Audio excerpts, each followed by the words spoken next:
Kisah dan Mukjizat. 25 Nabi dan Rasul. 23. Nabi Yahya alaihi salam. Nabi Yahya alaihi salam adalah Rasul ke-21. Merupakan salah satu utusan Allah subhanahu wa ta'ala untuk Bani Israel. Adalah putra dari Nabi Zakaria alaihi salam yang lahir ketika usianya Zakaria sudah sangat tua. Nabi Yahya merupakan seseorang yang berprinsip, integritas tinggi, dan menegakkan keadilan.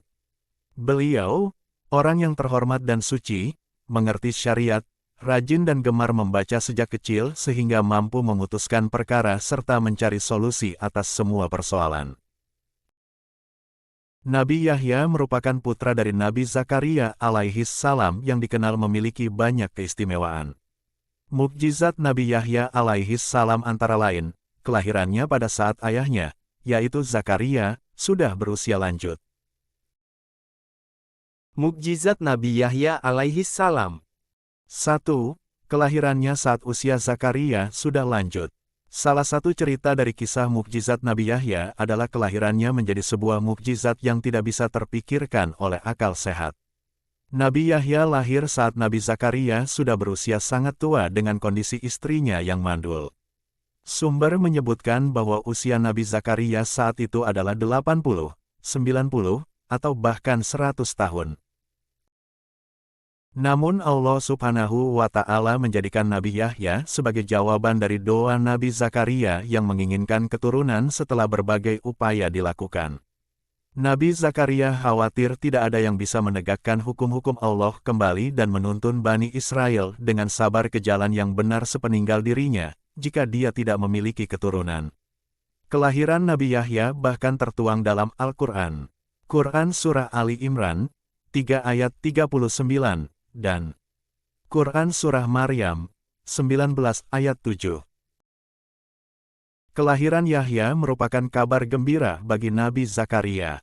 Selain sebagai anak, Nabi Yahya adalah orang yang membenarkan firman dari Allah, panutan, mampu menahan diri dari hawa nafsu, dan seorang nabi di antara orang-orang saleh. 2. Kecerdasan inteligensia di atas rata-rata anak. Nabi Yahya kecil dianugerahi kecerdasan inteligensi di atas rata-rata anak-anak sebayanya. Beliau bahkan sudah bisa memecahkan masalah dan menghafal keseluruhan isi kitab suci Taurat. Hal ini karena Nabi Yahya kecil gemar membaca dan seringkali menolak ajakan bermain dari teman-temannya. Riwayat tersebut tertuang dalam Al-Quran, Quran Surah Maryam, 19 ayat 12. Selain perintah Allah untuk mempelajari kitab Taurat, Yahya juga diberi hikmah kenabian sejak masih kanak-kanak, dijadikan bersih dari dosa, dan dijadikan sebagai seorang yang bertakwa. Tak hanya kecerdasan, Nabi Yahya juga dikenal memiliki sifat yang penuh kasih sayang terhadap semua makhluk sehingga dia mendapatkan julukan sebagai Al-Hanan. 3. Kemampuan menahan diri dari hawa nafsu. Nabi Yahya disebut-sebut dapat menguasai 4 hal, yaitu menguasai hawa nafsu, iblis, lisan, dan amarah. Dengan mukjizat Nabi Yahya dan kepribadiannya yang mulia inilah, beliau dapat menuntun Bani Israel ke jalan yang benar dari perbuatan-perbuatan yang salah. Itulah deretan cerita lengkap dari kisah mukjizat Nabi Yahya yang perlu kita ketahui dan dapat jadikan teladan. Dari kisah tersebut, kita juga tahu bahwa tiada hal yang mustahil bagi Allah.